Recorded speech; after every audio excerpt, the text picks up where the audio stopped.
महिमा करो बंधन टूट जाएंगे, मेरा यीशु मौजूद है यहाँ। उसकी महिमा करो बंधन टूट जाएंगे, मेरा यीशु मौजूद है यहाँ। उसकी महिमा करो बंधन टूट जाएंगे, मेरा यीशु मौजूद है यहाँ।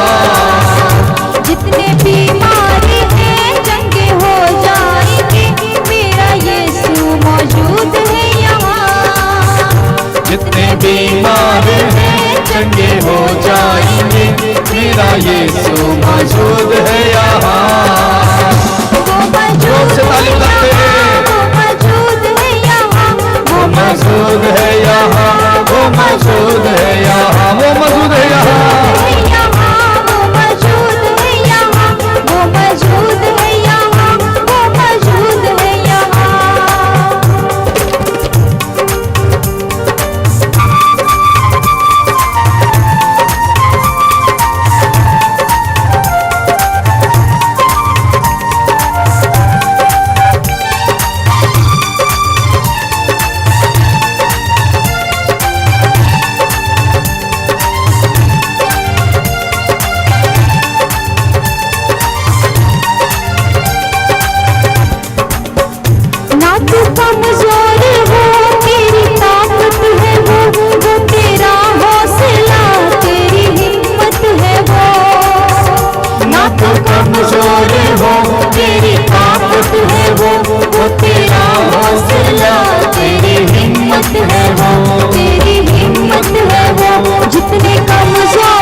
आइए हम प्रार्थना करें। अपनी आंखें बंद कीजिए, अपने हृदय और मन को एकाग्र कीजिए, प्रभु की उपस्थिति महसूस कीजिए। आप इस समय जीवित परमेश्वर के सानिध्य में हैं, ये महसूस कीजिए। सामर्थ्यवान परमेश्वर के हाथ में अपने आप को समर्पित कीजिए। अपनी सारी दुविधाओं को, सारी पीड़ाओं को प्रभु के हाथ में समर्पित कीजिए। बीते जीवन की हर प्रकार की नकारात्मक भावनाओं को प्रभु के हाथ में समर्पित कीजिए। आप अपनी सारी व्यस्तताओं के समय प्रभु के हाथ में समर्पित कीजिए और ये समय पूरी तरह से प्रभु के साथ बिताने के लिए तैयार हो जाइए। प्रभु के पवित्र वचनों को सुनने के लिए अपने मन और हृदय को तैयार कीजिए कि आपके हृदय में इस समय बहुत बड़ा बोझ है, अलग अलग प्रकार की नकारात्मक बातें हैं। इस समय प्रभु के हाथ में देकर पूरी तरह से अपने आप को आज़ाद करें। अपने हथेलियों को खुला रखिए, हृदय को खुला रखिए, प्रभु का आपके जीवन में कार्य करने दीजिए। आपके हाथ में आपकी सफलता की कुंजी है और वो विश्वास है। उस विश्वास को इस समय मजबूत होने दीजिए, अपने भरोसे को मजबूत होने दीजिए। प्रभु आपके जीवन में कार्य करने जा रहे हैं, पवित्र आत्मा आपके जीवन में कार्य करने जा रहे हैं। अपने पवित्र वचनों के द्वारा प्रभु आपसे वार्तालाप करने जा रहे हैं, बोलने जा रहे हैं।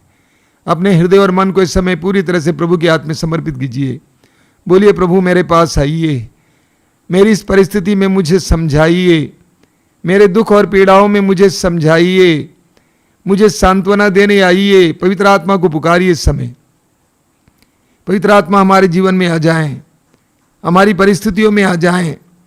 पवित्र आत्मा ही हमारी परिस्थितियों को बदल सकता है। पवित्र आत्मा ने प्रेरितों को बदल डाला और वही पवित्र आत्मा हमें भी बदल डालेगा, हमारी परिस्थितियों को बदल डालेगा। पवित्र आत्मा को इस समय आपकी परिस्थितियों में आने दीजिए। पवित्र आत्मा के लिए अपने हृदय और मन को खोलिए। बोलिए, आइए पवित्र आत्मा, मेरे जीवन में आइए, मेरी परिस्थितियों में आइए, मेरे जीवन की हर प्रकार की नकारात्मक बातों में आ जाइए, मुझे स्वतंत्र करने आ जाइए, मेरी बुद्धि को प्रकाशित करने आ जाइए, मेरे हृदय और मन को उत्साहित करने आ जाइए। आइए पवित्र आत्मा। पवित्र आत्मा को इस समय अपने हृदय में स्वागत कीजिए। पवित्र आत्मा को आपके जीवन में कार्य करने दीजिए। आज इसी वक्त पवित्र आत्मा आपके जीवन में कार्य कर रहा है, ये विश्वास कीजिए। पवित्र आत्मा के लिए अपने हृदय और मन को खोलिए इस समय और हमारे भाई बहन के साथ मिलकर पवित्र आत्मा के आह्वान करते हुए एक सुंदर गीत गाएंगे। गीत को अपनाइए और गुनगुनाइए, हो सके तो उसके साथ गाइए। पवित्र आत्मा को अपने जीवन में आने दीजिए, पवित्र आत्मा को आपके परिवार में आने दीजिए। पवित्र आत्मा के लिए अपने हृदय और मन को इस समय खोलिए मेरे भाई और मेरी बहनों। नादाने हम नादानों को अपना बना ले, नादाने हम नादानों को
भटके हैं हम रास्ता दिखा दे। आप पवित्र आत्मा, आप पवित्र आत्मा, पवित्र आत्मा, पवित्र आत्मा, तेरे हाथों में जिंदगी मेरी जिंदगी बना दे। तेरे हाथों में जिंदगी मेरी, तेरे हाथों में जिंदगी मेरी जिंदगी बना दे। आप पवित्र आत्मा, आप पवित्र आत्मा, आप पवित्र आत्मा,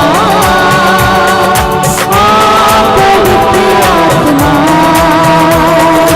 तेरे बिना कुछ भी नहीं अपना बना ले। तेरे बिना कुछ भी नहीं अपना बना ले। आप पवित्र आत्मा, आप पवित्र आत्मा, आप पवित्र आत्मा, आप पवित्र आत्मा। पापी हैं हम पापियों को पवित्र बना दे। पापी हैं हम पापियों को पवित्र बना दे। आप पवित्र आत्मा, आप पवित्र आत्मा, आप पवित्र आत्मा, आप पवित्र आत्मा, आप पवित्र आत्मा, आप पवित्र आत्मा, आप पवित्र आत्मा, आप पवित्र आत्मा,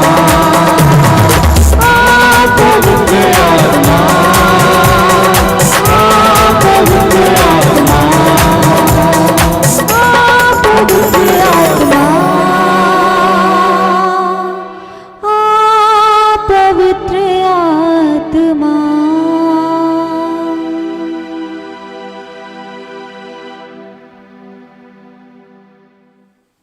अपनी आंखें खोलें। सबको जय यीशु। मेरे प्रिय भाई और बहनों, सबसे पहले मैं आपको धन्यवाद देता हूं आपकी सारी प्रार्थनाओं के लिए कि प्रभु ने मुझे आपकी सेवा में फिर एक बार खड़ा किया है। और जहां तक हो सके हमने प्रयास किया है कि जहां तक मेरी शक्ति मुझे साथ दे मैं आपकी सेवा में लग जाऊंगा। माफ़ करना, कभी कभी नए प्रवचनों को आपके सामने रख नहीं पाता हूं क्योंकि मेरी स्थिति कोई अच्छी नहीं है, अच्छी हो रही है और पूरी तरह से आपके साथ आने का प्रयास करूंगा। मैं प्रभु को धन्यवाद देता हूं इस सत्संग के लिए और अन्य आध्यात्मिक कार्यक्रमों के द्वारा लोगों को आशीर्वाद देने के लिए, आशीष देने के लिए। फिर एक बार मैं आपके सामने कुछ साक्ष्य रखना चाहता हूं जो हमारे भाई बहनों ने हमें भेजा है। रेजीना एका लोहरदगा से, लोहरदगा झारखंड से रेजीना एका, और उनके गर्दन में बहुत दिनों से बहुत ज़्यादा दर्द होता था। वो लगातार हमारे कार्यक्रमों में भाग लेती है। उन्होंने कहा है कि उनके गर्दन का दर्द पूरी तरह से मिट गया है और वो पूरी तरह से छुटकारा पाई हैं। साथ ही साथ उनके जीजा बेल्च्यूस आईसीयू में एडमिट थे और ब्लीडिंग हो रहा था और गंभीर रूप से बीमार थे, और उन्होंने, उस बहन ने मन लगाकर प्रार्थना में भाग लिया और प्रभु ने उनके जीजा को भी चंगा किया है। प्रभु को धन्यवाद देंगे, बोलिए हालेलुया हालेलुया। सोनभद्र उत्तर प्रदेश से वंदना के पति के पैरों पर बाल्टी गिर गई थी, बहुत गंभीर रूप से घायल था। पैर के अंगूठे पर बहुत ज़्यादा चोट लग गई थी और इसीलिए कि उनको शुगर का रोग है। डॉक्टरों ने कहा अंगूठा बचाना मुश्किल है, लेकिन उस बहन ने लगातार, विशेष करके कृपा धारा में भाग लिया और लगातार प्रार्थना में मन लगाकर प्रार्थना की और उनके पति को पूरी तरह से प्रभु ने चंगा किया। हम प्रभु को धन्यवाद देंगे, हालेलुया।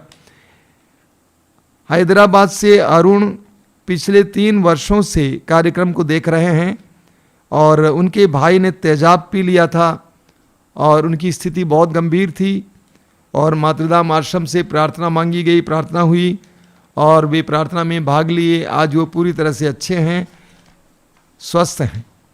संदीप डिसूजा दुबई से उनकी बेटी के लिए लगातार प्रार्थना में थे। उनकी बेटी को वीज़ा नहीं मिल रहा था, वीज़ा के लिए अप्लाई किया करती थी लेकिन नहीं मिलता था और उन्होंने विशेष करके पवित्र रक्ताभिषेक प्रार्थना में विश्वास के साथ नियमित रूप से भाग लिया और उसकी बेटी को तुरंत वीज़ा मिल गया। इसके लिए उन्होंने प्रभु को धन्यवाद दिया है, हम प्रभु को धन्यवाद देते हैं।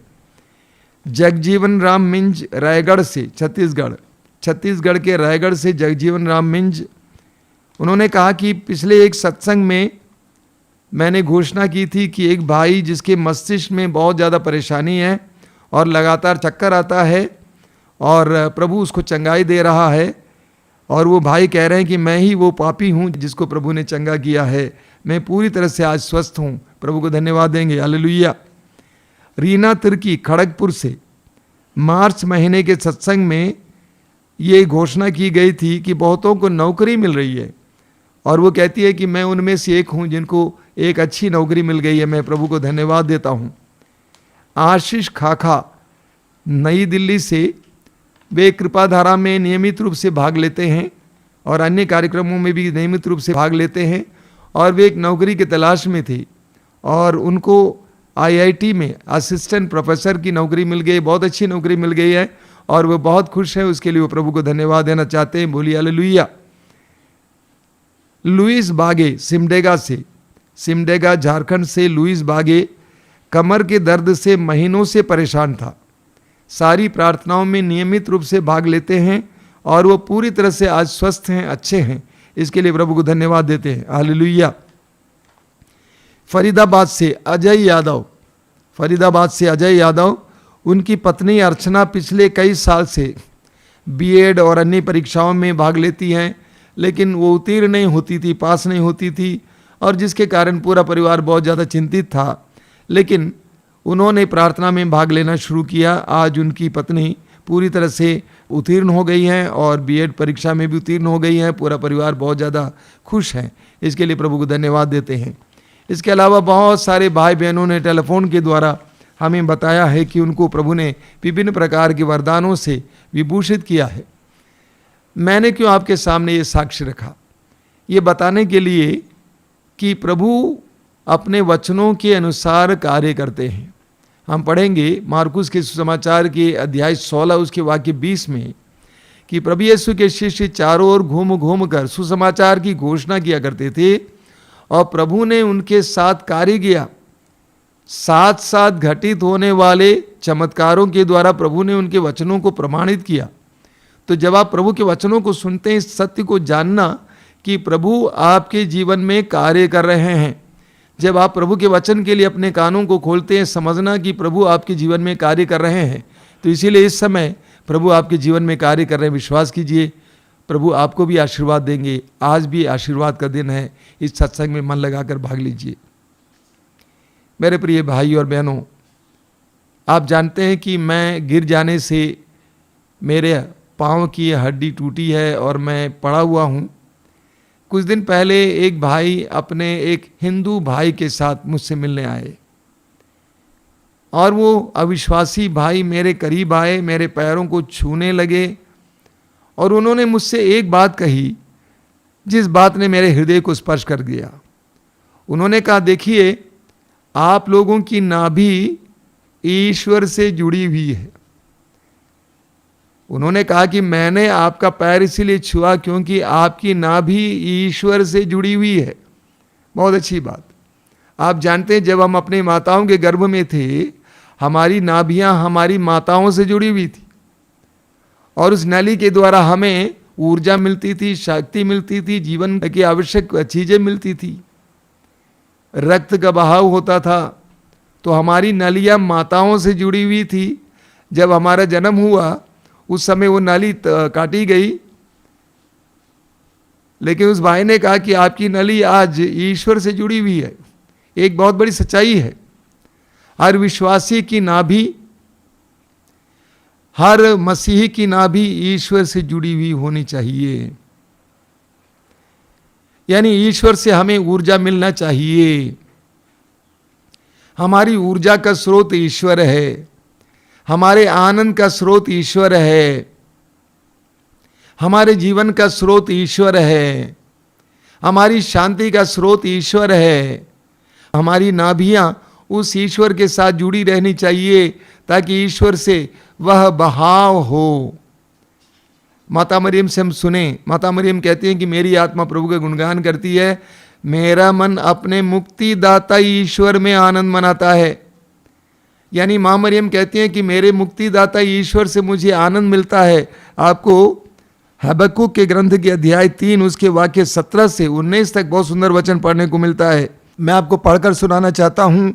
अंजीर के पेड़ में कलियां नहीं खिलती, दाखबारियां नहीं फलती, जैतून की फसल निराश करती है, खेतों में अनाज नहीं है, भेड़ बकरियों की संख्या कम होती गई है और बाड़ों में गाय बैल नहीं रह गया है, तब भी मैं प्रभु के कारण प्रसन्न होऊंगा। देखिए नबी हबक्कुक कहते हैं तब भी मैं प्रभु के कारण प्रसन्न होऊंगा, अपने उद्धारक ईश्वर के कारण आनंद मनाऊंगा। अगला वचन है, प्रभु ईश्वर मेरा बल है, वह मेरे पैरों को हिरणी की गति देता है और मुझे पर्वत पर चढ़ने का सामर्थ्य देता है।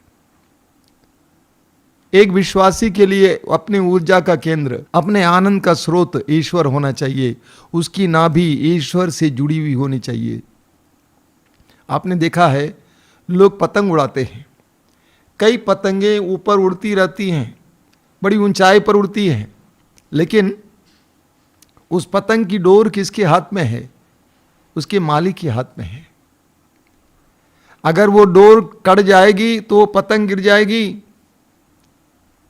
उसके मालिक से जुड़ी हुई है वो पतंग। उस डोर के सहारे उसको ऊर्जा मिल रही है ताकि वो ऊपर उड़े। उसी तरह एक विश्वासी को ईश्वर से ऊर्जा प्राप्त करना चाहिए, ईश्वर से गति प्राप्त करनी चाहिए। हम प्रभु यीशु को देखेंगे। प्रभु यीशु ने अपने सुसमाचार की घोषणा की शुरुआत में 40 दिन और 40 रात उपवास और प्रार्थना किए। 40 दिन और 40 रात उपवास और प्रार्थना किए, यानी प्रभु उस समय क्या कर रहे थे? अपने पिता से जुड़ रहे थे। ईश्वर से प्रभु यीशु की ओर ऊर्जा बह रही थी, सामर्थ्य बह रहा था, ज्ञान बह रहा था, प्रेम बह रहा था। उन 40 दिनों और 40 रातों में प्रभु यीशु ईश्वर से प्राप्त कर रहे थे। एफेसियों के पत्र के अध्याय 6 उसके वाक्य 10 में संत पौलुस कहते हैं अंत में यह कि आप प्रभु से और उसके अपार सामर्थ्य से बल ग्रहण करें। आप प्रभु से और उसके अपार सामर्थ्य से बल ग्रहण करें। अंग्रेजी में इसका अनुवाद और बेहतर है, finally draw your strength from the Lord and his power. Draw your strength यानी प्रभु से ग्रहण करो, शक्ति ग्रहण करो। एक विश्वासी यही करता है। सुसमाचार में हम पढ़ते हैं कि प्रभु यीशु बार बार व्यक्तिगत रूप से प्रार्थना में जाते थे। मार्कुस अध्याय 1 वाक्य 35 में हम पढ़ते हैं कि प्रभु यीशु बड़े सवेरे उठकर प्रार्थना में जाते थे, बड़े सवेरे उठकर प्रार्थना में जाते थे और एकांत में प्रार्थना में थे। उस समय उस एकांत में क्या हो रहा था?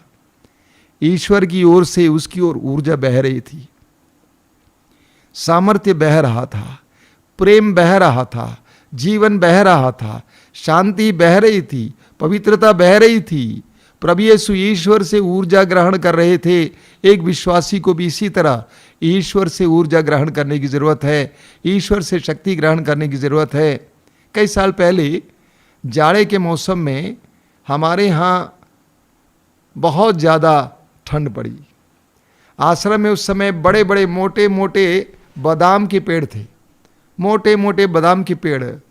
करीब 1 सप्ताह तक लगातार सूरज की रोशनी नहीं मिली। आप विश्वास करेंगे वे सारे पेड़ सूख गए, हमको काट कर निकालना पड़ा। 1 सप्ताह सूरज की रोशनी ना मिलने से इतने बड़े बड़े पेड़, बादाम के पेड़ सूख गए। उससे प्रभु ने मुझे एक बहुत बड़ी सबक दी। मैं अक्सर सोचता था कि पेड़ों के लिए आवश्यक चीजें क्या है? पानी, खाद, लेकिन सूरज की रोशनी के बारे में उतना ज्यादा नहीं सोचता था। प्रभु ने मुझे से एक सबक सुनाई, वो सबक यह है कि उस पेड़ को जिंदा रहने के लिए आसमान से रोशनी की जरूरत थी, सूरज की रश्मियों की जरूरत थी। उसी तरह हम मनुष्यों को जीवित रहने के लिए भोजन ही काफी नहीं है। हम मनुष्यों को जीवित रहने के लिए भोजन ही काफी नहीं है, हमें आसमान की उस रोशनी की आवश्यकता होती है, उस एनर्जी की ज़रूरत होती है, उस ताकत की ज़रूरत होती है। इसलिए प्रभु यीशु यूहन्ना के सुसमाचार के अध्याय 15 वाक्य 6 में कहते हैं, वाक्य 5 में प्रभु कहते हैं, मैं दाखलता हूँ और तुम डालियाँ हो, जो डाली मुझ में रहती है और मैं जिसमें रहता हूँ वही बहुत फलती है और मुझसे अलग रहकर कुछ नहीं कर सकते। अगले वचन में प्रभु कहते हैं, जो डाली मुझ में नहीं रहती है वह काट दी जाती है और सूख जाती है, लोग उसको बटोर कर जला देते हैं। जब तक हम ईश्वर से ऊर्जा प्राप्त नहीं करेंगे तब तक हम जीवित नहीं रह सकते हैं, हम सूख जाएंगे। एक बहुत सुंदर वचन आप पढ़ेंगे स्तोत्र ग्रंथ में, स्तोत्र 1 उसके वाक्य 2 और 3 में लिखा हुआ है। स्तोत्र 1 उसके वाक्य 2 और 3 में, जो प्रभु का नियम हृदय से चाहता और दिन रात उसका मनन करता है, वह उस वृक्ष के सदृश है जो जल स्रोत के पास लगाया गया, जो समय पर फल देता है, जिसके पत्ते कभी मुरझाते नहीं। वह मनुष्य जो भी करता है वो सफल होता है। और एक बार मैं आपके लिए पढ़ना चाहता हूँ, वचन में लिखा हुआ है, जो प्रभु का नियम हृदय से चाहता।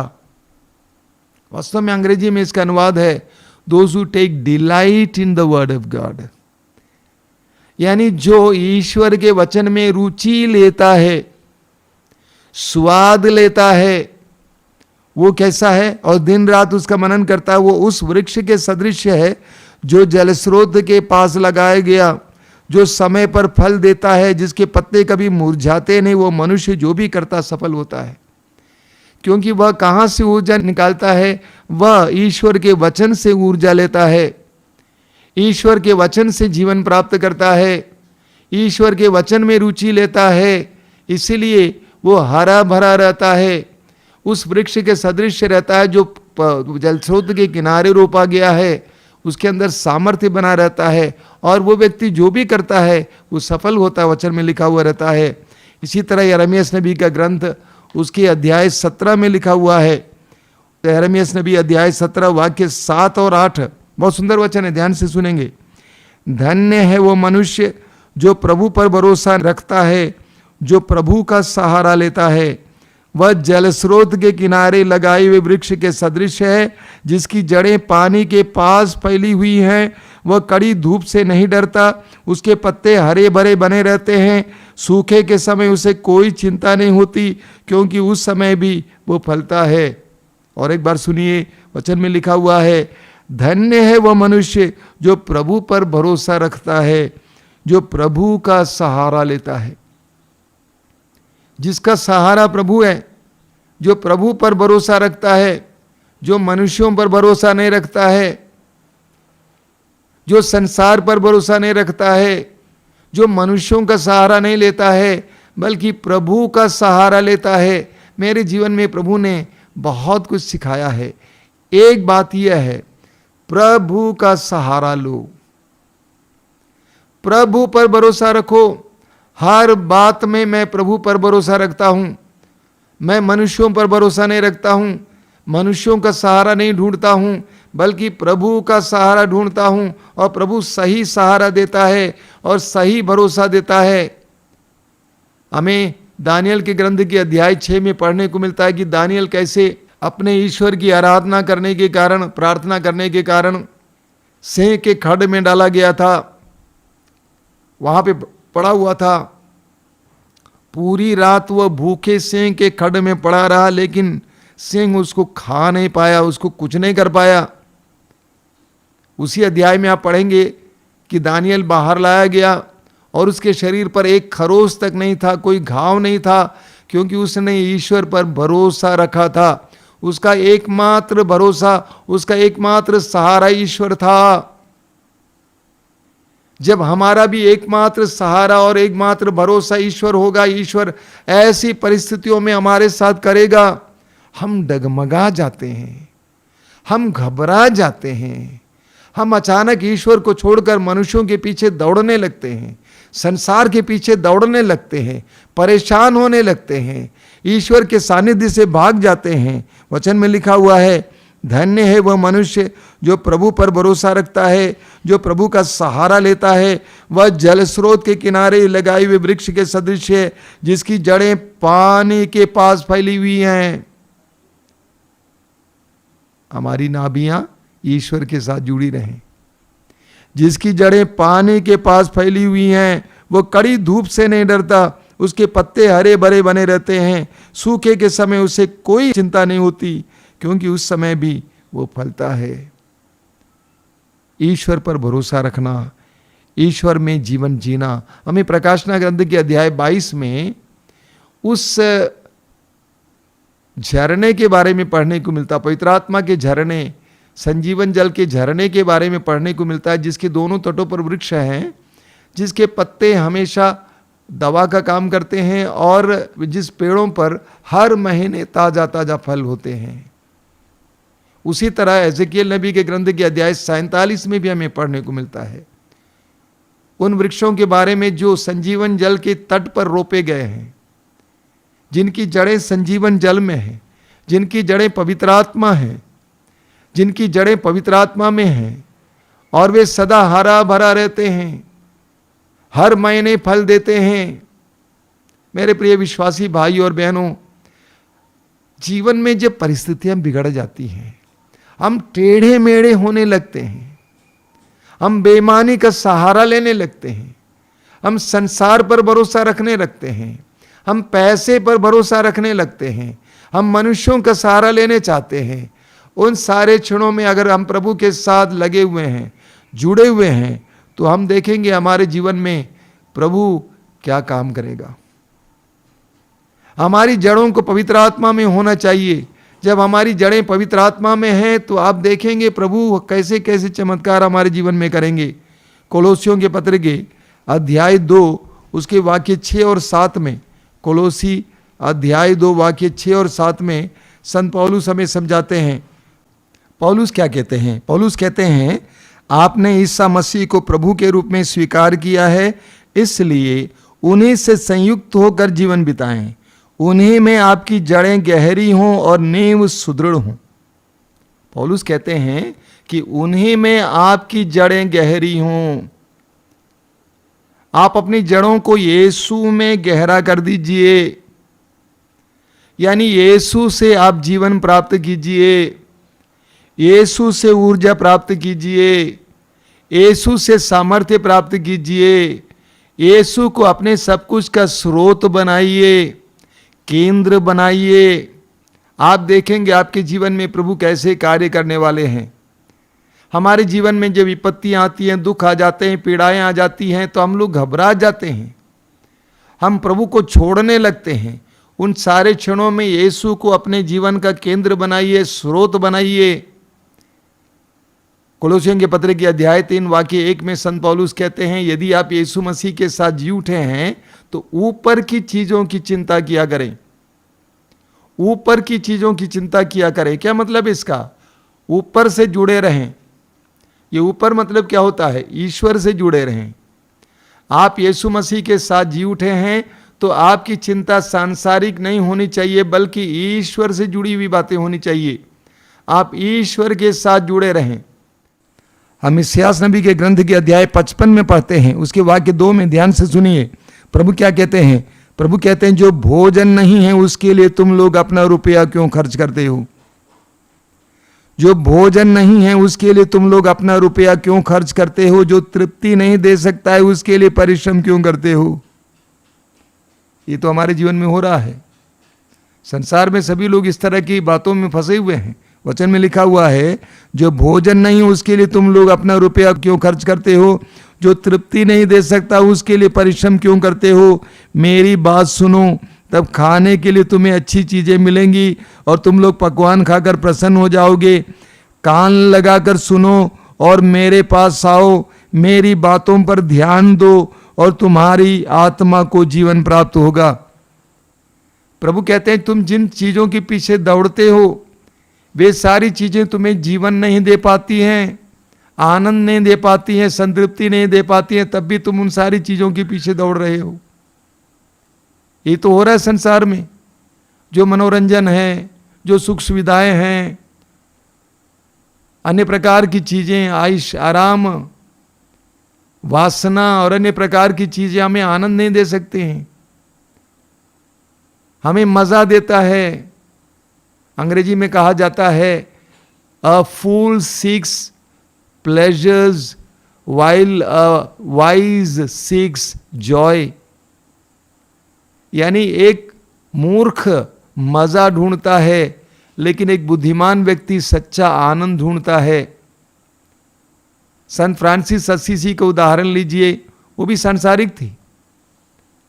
एक बहुत बड़े वस्त्र व्यापारी का एकमात्र बेटा, वो सांसारिक चीजों में मजा लेना चाहता था, दबंग टाइप का लड़का था, लेकिन उसको प्रज्ञा का वरदान मिला, प्रभु से साक्षात्कार हुआ, उसके बाद उसका जीवन बदल जाता है और उसको सच्चे आनंद का सच्चा स्रोत मिल जाता है।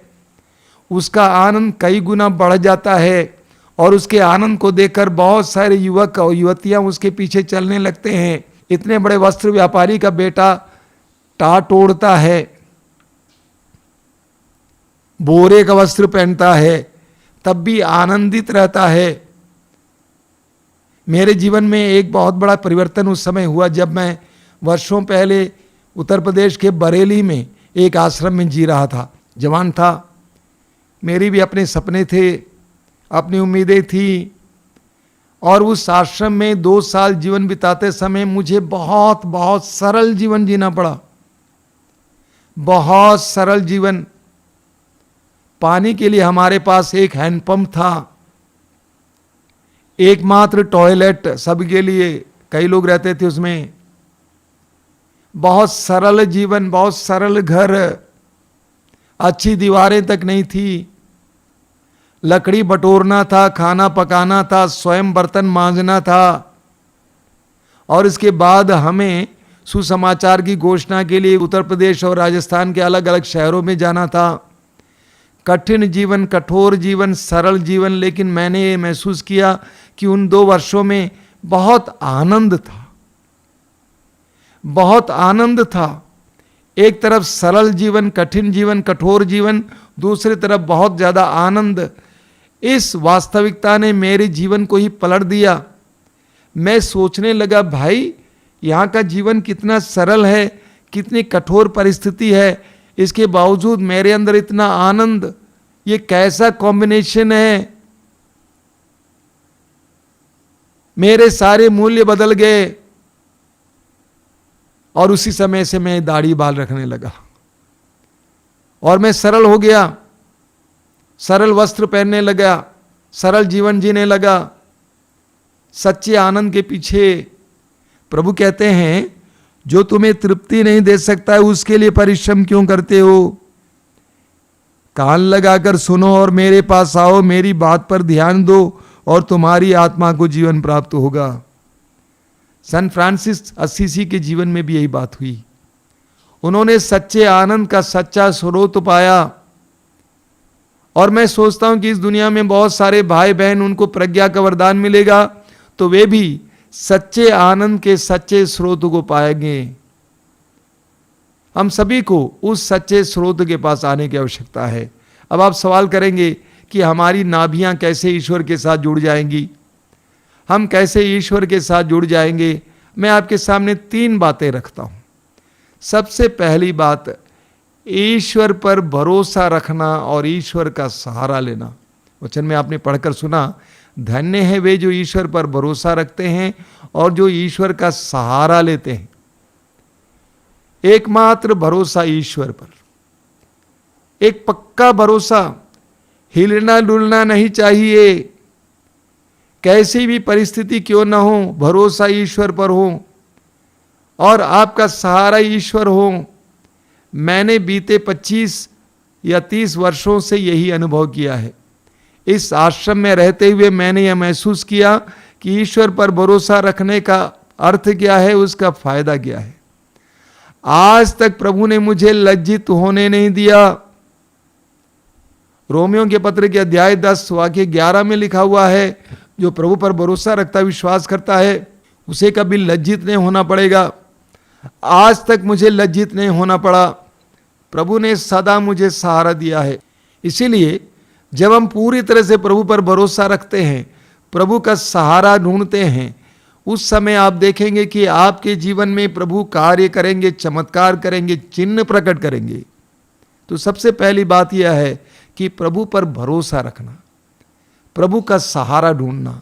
दूसरी बात, प्रभु के दिव्य वचनों पर विश्वास करना, प्रभु के पवित्र वचनों पर विश्वास करना और उसमें रुचि लेना और उससे आनंद और जीवन प्राप्त करना। ये पवित्र ग्रंथ बाइबल ईश्वर की प्रतिज्ञाओं का ग्रंथ है और ये अनंत ऊर्जा का ग्रंथ है। इसके द्वारा करोड़ों लोगों ने ऊर्जा प्राप्त की है, जीवन प्राप्त किया है और प्रेरणा प्राप्त की है, आनंद प्राप्त किया है, शांति प्राप्त की है। ये अपार समुद्र जैसा है, लेकिन आपको इन वचनों पर विश्वास करना होगा, इसमें रुचि लेना होगा, इसको पढ़ना होगा। अब भी मुझे याद है, मेरी मां मर गई, लेकिन मरने से 10 साल पहले तक वो पढ़ पाती थी। उनकी बाइबल थी अपनी, उनकी बाइबल बिल्कुल अलग थलग, मोटी सी बाइबल, क्योंकि वो बहुत पढ़ती थी,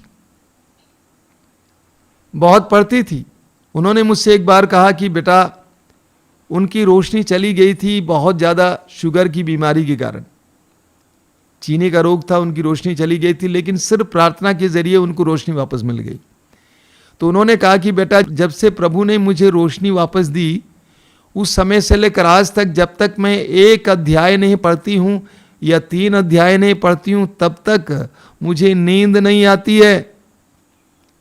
उस वृद्धावस्था में भी वह पवित्र वचन में रुचि लेती थी।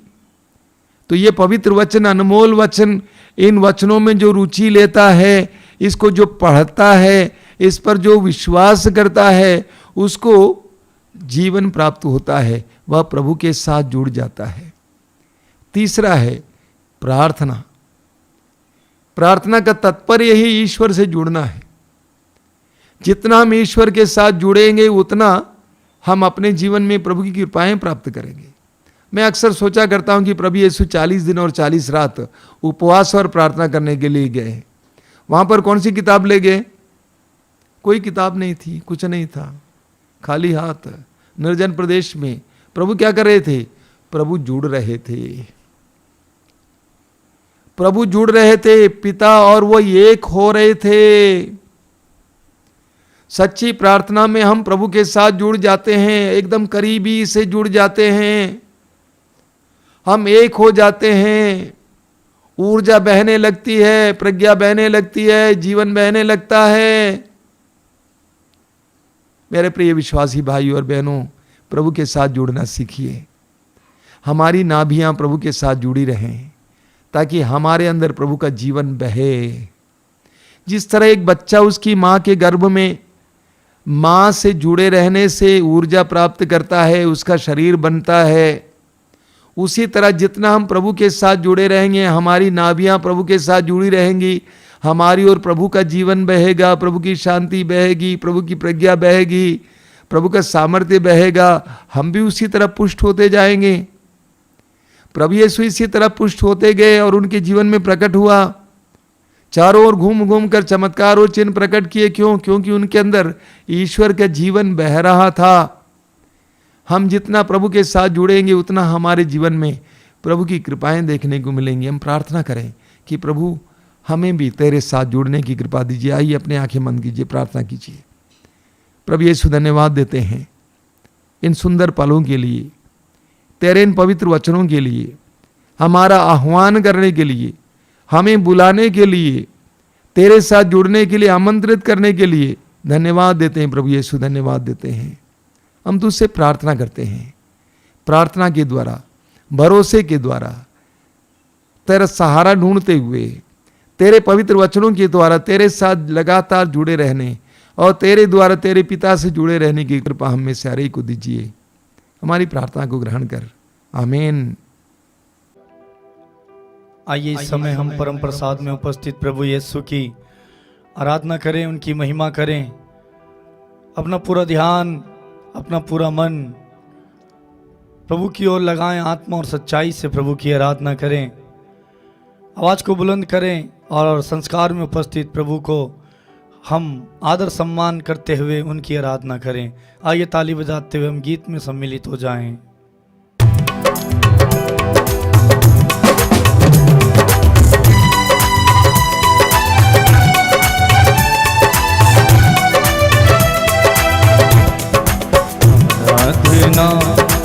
आराधना आराधना आराधना, एक साथ आराधना आराधना आराधना आराधना, बोलो आराधना आराधना आराधना आराधना आराधना आराधना आराधना आराधना, बोलो आराधना आराधना आराधना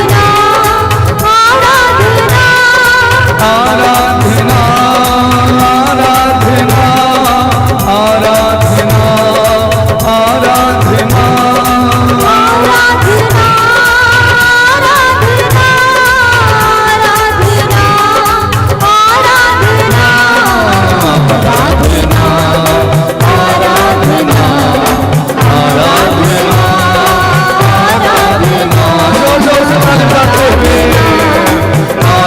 आराधना आराधना आराधना मेरे मसीहा की आराधना, मेरे प्रभु तेरी आराधना, मेरे मसीहा की आराधना, मेरे प्रभु तेरी आराधना, मेरे मसीहा की आराधना, मेरे प्रभु तेरी आराधना, मेरे मसीहा की आराधना, मेरे प्रभु तेरी आराधना, एक साथ आराधना आराधना आराधना आराधना, बोलो आराधना आराधना आराधना आराधना, मुक्तिदाता की आराधना, शांति दाता की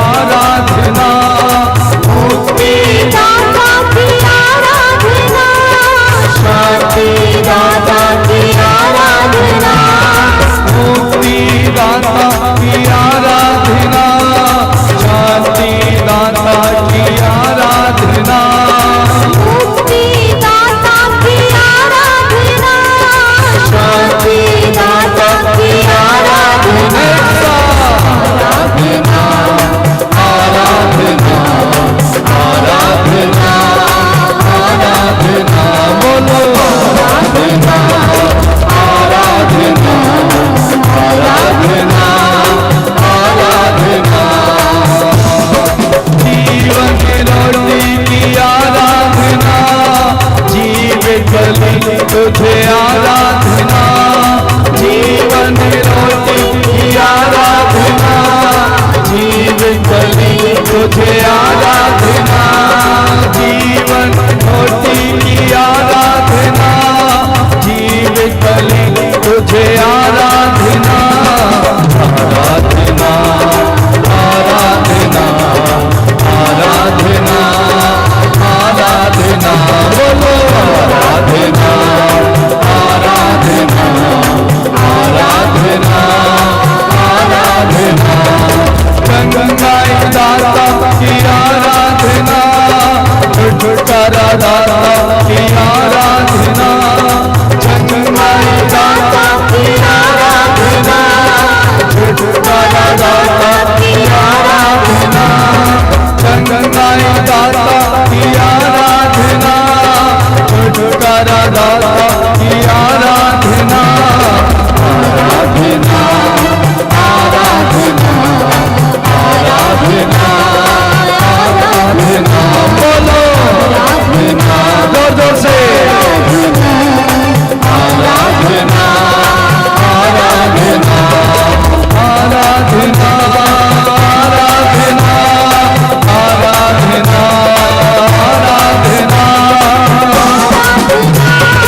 अपने दोनों हथेलियों को खुला रखिए, आराम की मुद्रा में बैठिए या घुटना टेकिए।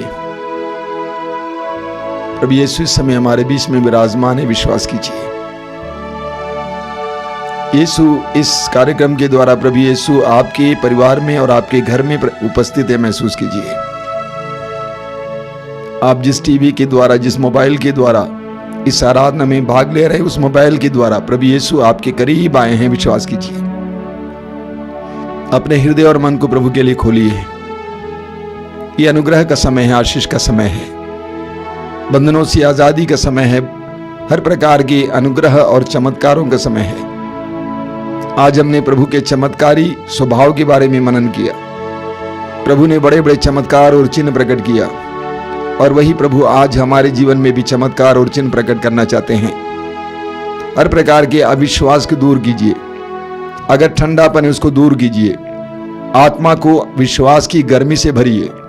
विश्वास कीजिए कि प्रभु यीशु इस समय आपके करीब हैं। प्रभु यीशु ने कहा, बच्चों को मेरे पास आने दो, बच्चों को मेरे पास आने दो, क्योंकि ईश्वर का राज्य उन जैसों का है। बच्चों को मेरे पास आने दो, बच्चों को मेरे पास आने दो। बच्चों की तरह इस समय हम प्रभु के पास जाएंगे। आप कितने ही बड़े क्यों ना हो उम्र में, पद में, आप प्रभु के बच्चे हैं। अपने को एक नन्हे बच्चे की तरह समय मानिए। अपनी दुर्बलताओं को महसूस कीजिए। जानिए कि आप दुर्बल हैं, जानिए कि आप नश्वर हैं, आप मरणशील हैं, आप कुछ नहीं हैं, अब मिट्टी मात्र हैं, श्वास मात्र हैं। अपने को छोटा बनाइए। प्रभु यीशु ने कहा, बच्चों को मेरे पास आने दो। एक नन्हे बच्चे की तरह, बालक की तरह, बालिका की तरह हम प्रभु के करीब जाएं, यीशु के पास जाएं। यीशु मैं कुछ नहीं, मैं तुझ हूं, मैं श्वास मात्र हूं, मैं मिट्टी हूं। यीशु मैं तेरे पास आया हूं, मैं तेरे पास आई हूं। जिस तरह एक बच्ची अपने पापा के पास जाती है और गिड़गिड़ाती है, गिड़गिड़ाती रहती है, बोलती रहती है, उसी तरह यीशु के सामने आइए मेरे भाई मेरी बहन। एक नन्हे बच्ची की तरह यीशु के सामने गिड़गिड़ाइए, यीशु के सामने सारी बातें रखिए। बोलिए क्या क्या बातें हैं जिसको लेकर आप घूम रही हैं। बोलिए कौन कौन सी बातें जिसके कारण आप बहुत ज्यादा परेशान और चिंतित हैं। यीशु के सामने लाइए एक नन्हे बच्ची की तरह। मौन होकर इस समय आंखें बंद करके यीशु की उपस्थिति महसूस करके यीशु से वार्तालाप कीजिए। बोलिए अपने दिल की बातों को यीशु के सामने रखिए। बोलिए यीशु मैं कमजोर हूँ, मैं दुखी हूँ, मैं परेशान रहती हूँ, मैं परेशान रहता हूँ, मैं टूट गया हूँ, मुझे लगता है कि मैं थक गया हूँ, मुझे लगता है कि मैं हार गया हूँ। सारी बातों को यीशु के सामने लाइए। एक नन्हे बालक की तरह, एक नन्ही बालिका की तरह यीशु के सामने आइए। यीशु आपको प्यार करते हैं, यीशु आपको प्यार करते हैं। यीशु ने कहा है, जो मेरे पास आता है मैं उससे कभी नहीं ठुकराता हूँ। यीशु आपको ठुकरा नहीं सकते, ये उनके स्वभाव के खिलाफ है। यीशु स्वागत करते हैं, पापियों का स्वागत करते हैं, दुखियों का स्वागत करते हैं, कोढ़ियों का स्वागत करते हैं, सबका स्वागत करते हैं। यीशु के पास आइए, अपने हृदय को खोलिए, अपने हृदय को खोलिए, सरल बनिए, सहज बनिए।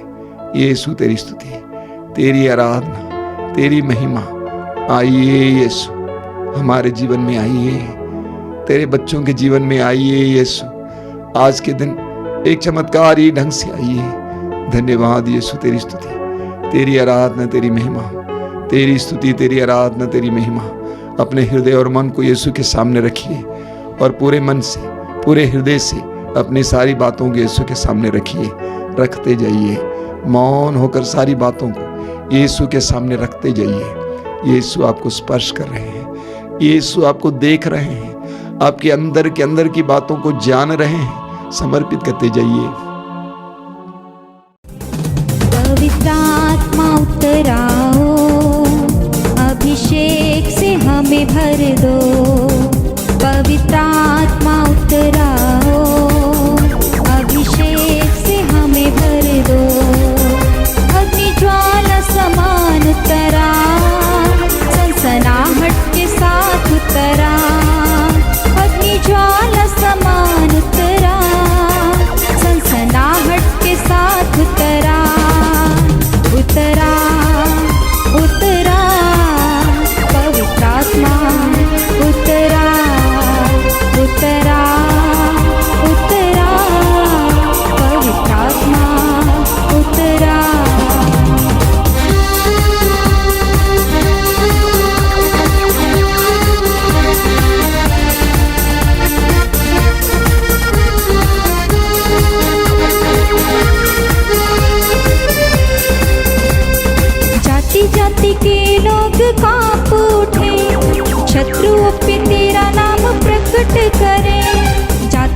सुनकर के लोग कांप उठे, शत्रुओं पे तेरा नाम प्रकट करे। जैसे प्रभु के भवन में आग उतरे, मेरे मन मंदिर में भी आग भर दे। जैसे प्रभु के भवन में आग उतरे, मेरे मन मंदिर में भी आग भर दे। पवित्र आत्मा, पवित्र आत्मा, पवित्र आत्मा उतरा, पवित्र आत्मा, पवित्र आत्मा, पवित्र आत्मा उतरा, पवित्र आत्मा उतरा हो, अभिषेक से हमें भर दो। पवित्र आत्मा उतरा हो, अभिषेक से हमें भर दो। अपनी आंखें खोलिए मेरे प्रिय भाई और बहनों। बाइबल में उत्पत्ति ग्रंथ में हम पढ़ते हैं, उसके अध्याय 1 वाक्य 27 में प्रभु कहते हैं, प्रभु का वचन कहता है, ईश्वर ने मनुष्य को अपना प्रतिरूप बनाया। ईश्वर ने मनुष्य को अपना प्रतिरूप बनाया। यह एक बहुत बड़ा प्रकाशना है, एक बहुत बड़ा ज्ञान है जो बाइबल हमें देती है। ईश्वर ने हमें अपना प्रतिरूप बनाया। आप और मैं ईश्वर के प्रतिरूप हैं, होना चाहिए। लेवी ग्रंथ के अध्याय 11 उसके वाक्य 44 में प्रभु कहते हैं, पवित्र बनो क्योंकि मैं तुम्हारा प्रभु ईश्वर पवित्र हूं। पवित्र बनो क्योंकि मैं तुम्हारा प्रभु ईश्वर पवित्र हूं। यह ईश्वर की इच्छा है, क्योंकि हम ईश्वर के प्रतिरूप बनाए गए हैं, और ईश्वर के प्रतिरूप बनाए जाने के कारण हमारा ये जन्मसिद्ध अधिकार है कि हम पवित्र बने। यानी हमारे जन्म से लेकर ईश्वर हम चाहता है कि हम लोग पवित्र जीवन जिए। पेतरुस कहते हैं, पहला पेतरुस अध्याय 1 उसके वाक्य 15 में और 16 में पेतरुस कहते हैं, जिसने आपको बुलाया है वो पवित्र है, इसलिए सब बातों में पवित्र जीवन जिए। पवित्रता हमारा जन्मसिद्ध अधिकार है। हम सभी जानते हैं कि पवित्रता के अभाव में हमारे जीवन में प्रभु का हस्तक्षेप नहीं होता है, प्रभु के चमत्कार नहीं होते हैं। आज के वचन में आपने सुना, प्रभु कहते हैं अपने को पवित्र बनाए रखो, अपने को पवित्र बनाए रखो, और कल प्रभु तुम्हारी आंखों के सामने चमत्कार दिखाएगा। प्रभु हमारे जीवन में, हमारे परिवार के जीवन में बहुत सारे चमत्कार प्रकट करना चाहते हैं, लेकिन उसके लिए प्रभु चाहते हैं कि हम लोग पवित्र बने। अपवित्रता और पवित्रता एक साथ नहीं जा सकती है। प्रभु यीशु ने कहा, सुअरों के सामने मोती ना फेंको। जब तक हम प्रभु की कृपा के योग्य नहीं बनते, तब तक प्रभु की कृपा में प्राप्त नहीं हो सकती है, उसकी उम्मीद भी नहीं रखी जा सकती है। तो प्रभु ने हमें वचन दिया है। आज हम लोग पवित्रता के लिए, शुद्धता के लिए प्रार्थना करेंगे। आंखें बंद कीजिए। सबसे पहले ये जानिए, ये महसूस कीजिए कि मैं अपवित्र हूं। मेरा हृदय, मेरा मन, मेरी नजरें, मेरी जुबान कितने अपवित्र है, महसूस कीजिए। और प्रभु से चाहिए कि प्रभु मैं शुद्ध होना चाहता हूं। प्रभु से उम्मीद रखिए कि मैं शुद्ध होना चाहता हूं, मैं पवित्र होना चाहता हूं, मैं प्रतिदिन तेरे चमत्कारों का साक्षी बनना चाहता हूं। मेरे जीवन में, मेरे परिवार के जीवन में तेरे चमत्कारों का साक्षी बनना चाहता हूं। आज तक मैं गुनगुनाता रहा, आज तक मैं कोसता रहा, आज तक मैं दुखी रहा। हे प्रभु, आज मैं ये प्रकट करता हूं, घोषित करता हूं, मैं पवित्र बनना चाहता हूं और तेरे चमत्कारों को अपने जीवन में देखना चाहता हूं। अपने को प्रभु को समर्पित कीजिए, अपने संपूर्ण व्यक्तित्व को समर्पित कीजिए, अपनी दुर्बलताओं को समर्पित कीजिए, पूरी तरह से प्रभु के अधीन हो जाइए। प्रभु से कहिए कि मैं तेरे अधीन होना चाहता हूं, मैं तेरी इच्छा के अनुसार जीना चाहता हूं। यीशु, मैं पगला गया हूं, मैं जंगली हो गया हूं, मैं जहां तहां चाहता हूं वहीं जाता हूं। मैं भी तेरे साथ चलना चाहता हूं, मैं अपने परिवार में तेरे कार्यों को देखना चाहता हूं। पवित्रता के लिए प्रार्थना कीजिए, पवित्रता के लिए, शुद्धता के लिए हम प्रार्थना करने जा रहे हैं। अपनी आंखों को बंद कीजिए, दोनों हथेलियों को खुला रखिए। इस बात का ख्याल करना मन ना भटक जाए, मन को भटकने मत दीजिए। सोना नहीं, पूरी तरह से जगे रहना। पवित्र आत्मा इस समय कार्य करने जा रहा है। प्रभु यीशु के पवित्र रक्त की शक्ति आपके जीवन में प्रकट होने जा रही है। अपने को समर्पित करके शांत होकर बैठिए, अपने को प्रभु के अधीन कीजिए। प्रभु को धन्यवाद दीजिए अपनी आंखों के लिए। प्रभु से बोलिए, धन्यवाद यीशु, मेरी नजरों के लिए धन्यवाद यीशु। मैं देख सकता हूं, मैं अंधा नहीं हूं। इस दुनिया में कितने अंधे हैं जो अपने मार्ग को नहीं अपना पाते, चल फिर नहीं पाते, देख नहीं पाते। मैं देख सकता हूं यीशु, धन्यवाद। मैं पढ़ सकता हूं, मैं सृष्टि की सुंदरता को महसूस कर सकता हूं, देख सकता हूं। मैं लोगों को पहचान सकता हूं। धन्यवाद यीशु, धन्यवाद मेरी आंखों के लिए। लेकिन मैं ये भी महसूस करता हूं कि मैंने इन आंखों को गलत इस्तेमाल किया है। मैंने इन आंखों को गलत इस्तेमाल किया है। मैंने दूसरों की बुराई देखने के लिए इस्तेमाल किया है। मैंने क्रोध को व्यक्त करने के लिए इस्तेमाल किया है। मेरी आंखों के जरिए क्रोध को व्यक्त किया है। मैंने दूसरों की बुराई देखी है। मैंने ईर्ष्या के साथ लोगों को देखा है। मैंने इन आंखों को गलत इस्तेमाल किया। मुझ पर दया कर यीशु, दया कर।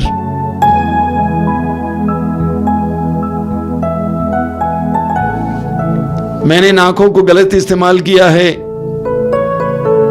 गंदी किताबें पढ़ने, गंदी पत्रिकाएं पढ़ने के लिए,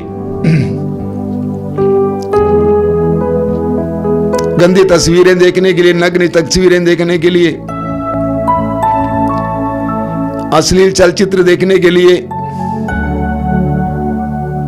लोगों की नग्नता को देखने के लिए। ओ, मैंने इन आंखों को इस्तेमाल किया है। अश्लीलता में मैं डूब गया हूं। अश्लीलता मेरे मन में भर गई है। उस पर दया कर यीशु, मुझ पर दया कर।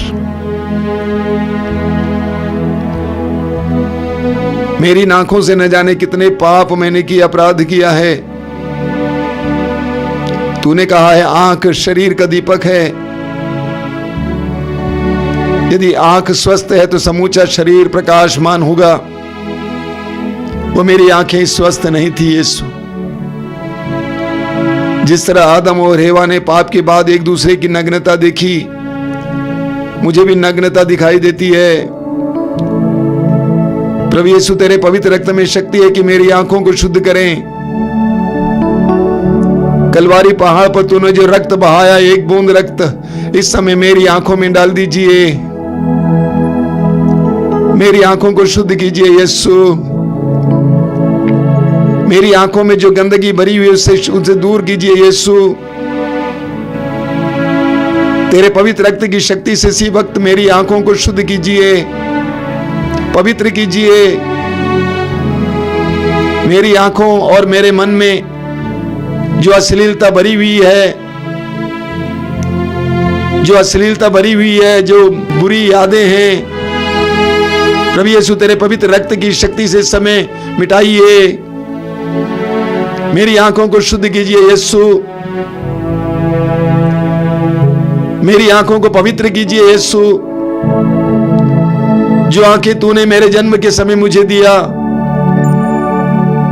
निष्कलंक आंखें, मेरी आंखों को पवित्र कीजिए, शुद्ध कीजिए, ताकि मैं अपनी आंखों से अच्छी चीजें देखूं, बुराई ना देखूं, दूसरों की भलाई देखूं, पवित्रता देखूं, बाइबल पढ़ सकूं, अच्छी चीजें देखूं।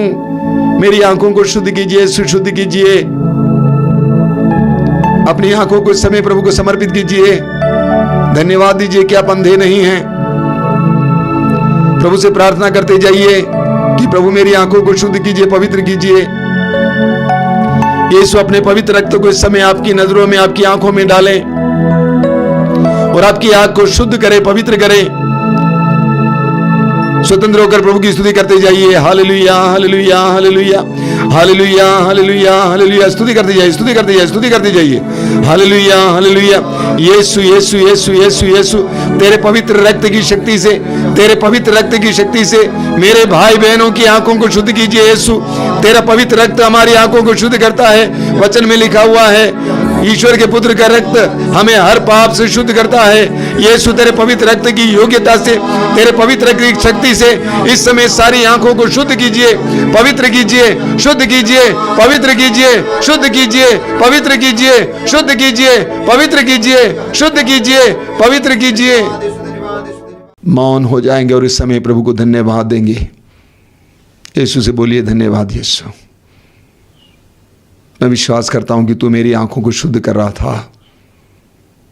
आज से मैं अच्छी बातें देखूं, मेरी दृष्टि बदल जाए, मैं सब कुछ अच्छी दृष्टि से देख सकूं, सब किसी को अपना भाई बहन मां पिता समझकर देख सकूं। अपनी जुबान के लिए प्रभु को धन्यवाद दीजिए। आप बोल सकते हैं, आप गूंगे नहीं हैं। अपनी जुबान के लिए, बोलने की शक्ति के लिए, अपने जीवे के लिए प्रभु को धन्यवाद दीजिए। आप बोल सकते हैं, अपने को व्यक्त कर सकते हैं, जो चाहिए वो मांग सकते हैं, पढ़ सकते हैं, गा सकते हैं। धन्यवाद दीजिए। साथ ही साथ प्रभु से माफी मांगिए, प्रभु मुझ पर दया कर, मैंने इस जुबान का गलत इस्तेमाल किया है। मेरे इन होंठों के द्वारा मैंने ना जाने कितने लोगों को चोटें पहुंचाई हैं। मैंने अपने शब्दों के द्वारा बहुत सारे लोगों को मारा है। मैंने कठोर शब्द इस्तेमाल किया है। मैंने गाली दी है, डांटा है, फटकारा है। मेरी जुबान एक तलवार की तरह काम कर रही थी। जब लोगों को मुझसे सांत्वना की उम्मीद थी, मैंने उनको दुख दिया, पीड़ा दी, जानबूझकर मैंने काटा उनको। मुझ पर दया कर यीशु, मुझ पर दया कर। मैंने अपनी जुबान को गंदी गंदी बातें बोलने के लिए इस्तेमाल किया। लंबे समय तक फोन में बात करना, अनावश्यक बात करना, बकवास करना, अश्लील बातें करना, गंदी गंदी बातें करना। मैंने जुबान को अशुद्ध किया, यीशु अशुद्ध किया। इतना सुंदर वरदान, लेकिन मैंने अशुद्ध किया। तूने कहा तू वचन बोता है, लेकिन मैंने अपनी जुबान के द्वारा कितनी गंदगी बोई है।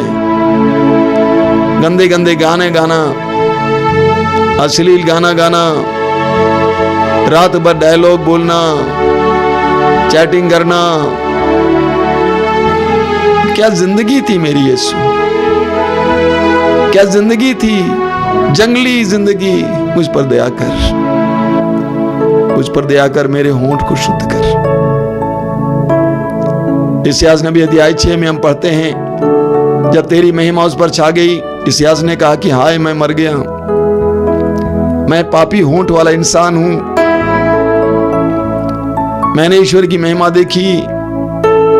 उसने स्वीकार किया कि मेरा होंठ पापी है। उसने स्वीकार किया कि मेरी जुबान गंदी है। और एक सराफिम ने आकर जलते हुए अंगार को ले आकर उसके होंठ को छू दिया और उसकी जुबान, उसके होंठ शुद्ध हो गए और वो नबी बन गए। प्रभु यीशु, मेरे होंठ को, मेरी जुबान को इस समय शुद्ध कर। तेरे पवित्र रक्त को डाल। तेरे पवित्र रक्त में शक्ति है यीशु, मैं विश्वास करता हूं। मेरे होंठ को शुद्ध करने की शक्ति है यीशु, आई बिलीव। तेरे पवित्र रक्त से मेरे होंठ को इस समय स्पर्श कीजिए, ताकि इसके द्वारा गंदगी ना निकले, इसके द्वारा सांत्वना की बातें निकले, इसके द्वारा अनुग्रहकारी बातें निकले, इसके द्वारा आशीर्वाद की बातें निकले, ताकि मेरे मुंह से वचन निकले। जिस तरह स्तोत्रकार कहता है, मैं निरंतर, मेरा कंठ निरंतर तेरी स्तुति करेगा, मेरा ये कंठ निरंतर तेरी स्तुति करे। अच्छी बातें निकले, स्तुति की बातें निकले। हे यीशु, मैं अपने होंठ को तेरे हाथ में समर्पित करता हूं। तेरे पवित्र रक्त को डालकर मुझे शुद्ध कीजिए। आंखें बंद कीजिए मेरे भाई मेरी बहन, इसके लिए प्रार्थना करते हुए प्रभु की स्तुति और आराधना करते जाइए। Hallelujah hallelujah hallelujah hallelujah hallelujah hallelujah hallelujah hallelujah hallelujah hallelujah hallelujah. Yeshu तेरी स्तुति तेरी आराधना तेरे वचन में लिखा हुआ है, तेरा रक्त हमें हर पाप से शुद्ध करता है। मेरे भाई बहनों को इस समय शुद्ध कीजिए, पवित्र कीजिए। होंठों को शुद्ध कीजिए यीशु, होंठों को पवित्र कीजिए यीशु। वो आग, पवित्र आत्मा की आग से, पवित्र आत्मा की आग से शुद्ध कीजिए यीशु, शुद्ध कीजिए यीशु, शुद्ध कीजिए, पवित्र कीजिए, पवित्र कीजिए। बहुत सारे लोग तेरे वचनों को सुनाने वाले बने। Hallelujah hallelujah hallelujah hallelujah hallelujah. स्तुति करते जाइए, स्तुति करते जाइए, स्तुति करते जाइए। विश्वास कीजिए प्रभु ने आपके होंठों को शुद्ध किया है। अपने होंठों को प्रभु को समर्पित कीजिए।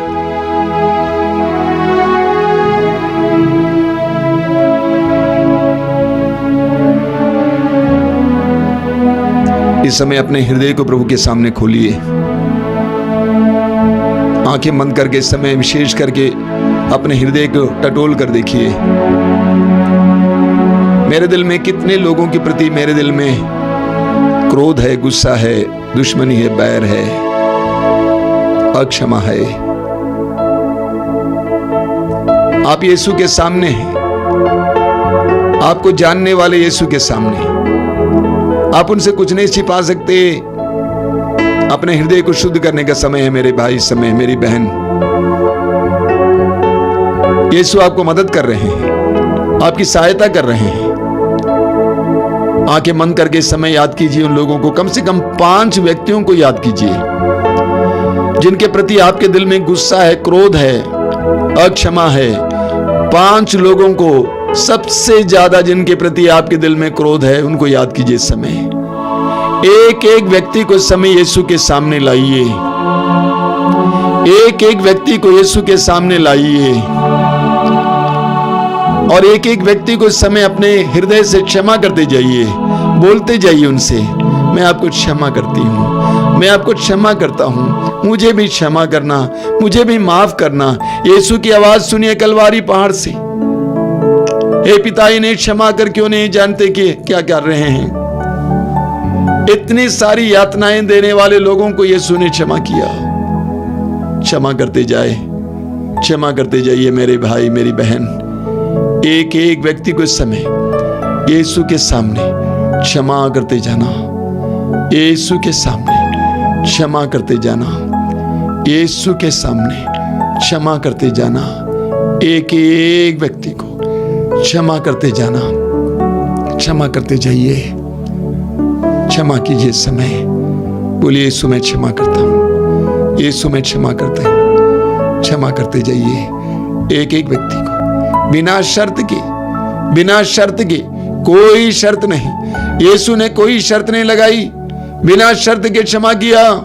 कलवारी पहाड़ पर दुख के पराकाष्ठा के समय, चोटी के समय चिल्लाकर कहा कि पिता इन्हें क्षमा कर, क्योंकि ये नहीं जानते कि क्या कर रहे हैं। क्षमा करते जाइए, क्षमा करते जाइए।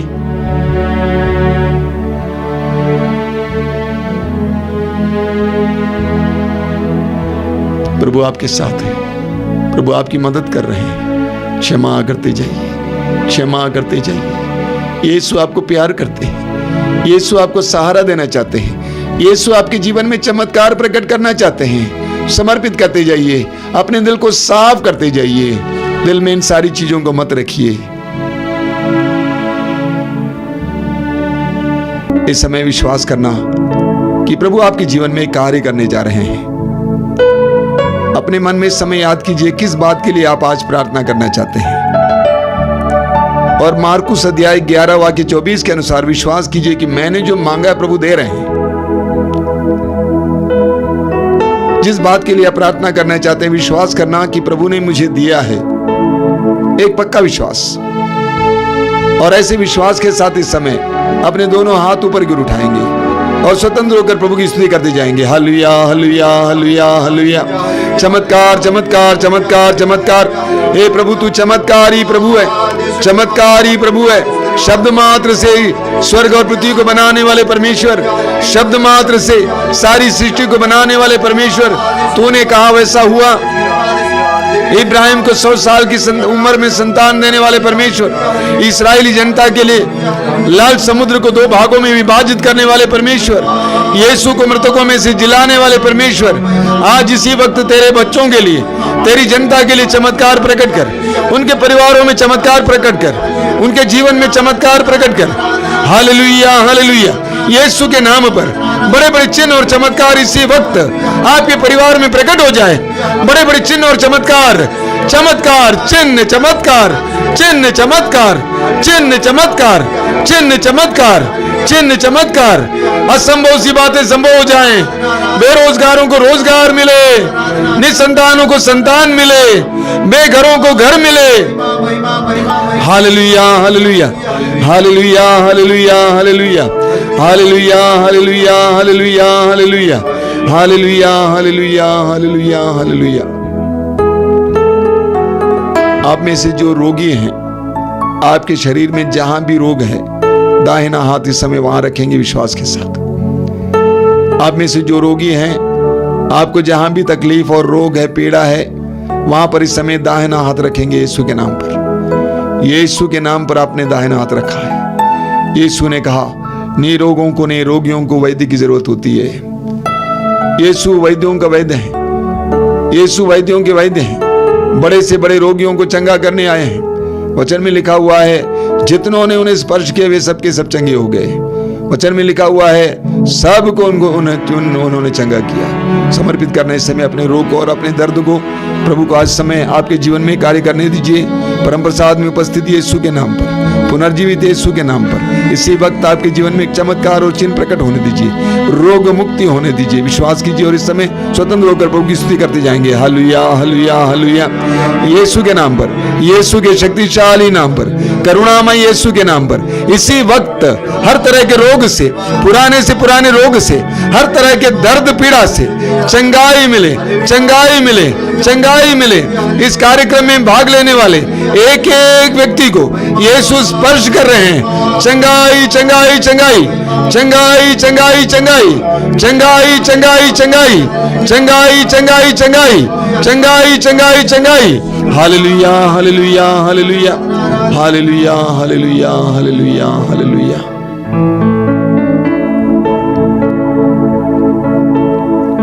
अभी हम परम प्रसाद की आशीष ग्रहण करेंगे। जो लोग तेल और पानी लाए हैं आशीष के लिए, इस समय उठाकर अपने हाथ में उठाकर पकड़ेंगे। प्रभु से प्रार्थना करना, प्रभु इस जल को, इस तेल को आशीर्वाद देना, इसे शुद्ध करना, पवित्र करना, अपने सामर्थ्य से भरना, ताकि ये चंगाई के लिए, बंधनों से आजादी के लिए इस्तेमाल किया जा सके। प्रार्थना करना। आइए हम आशीर्वाद ग्रहण करेंगे।